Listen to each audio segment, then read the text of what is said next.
Hello! In front of me I have Umidigi URUN watch, and I'm gonna show you how to change the vibration intensity on this device. First, we need to wake up the screen on our watch, and you can do it by pressing the upper button. After you wake up the screen, press the upper button again to open the menu. Now scroll down, find the settings icon, and tap on it to enter the settings. In settings, scroll down, find the option called vibration, tap on it, and here we have three levels of vibration. We have none, so if you select this option, the vibration will be turned off. We have low and high.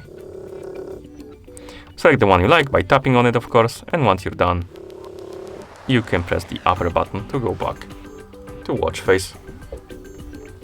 And that's how you change the vibration intensity on this device. Thank you for watching.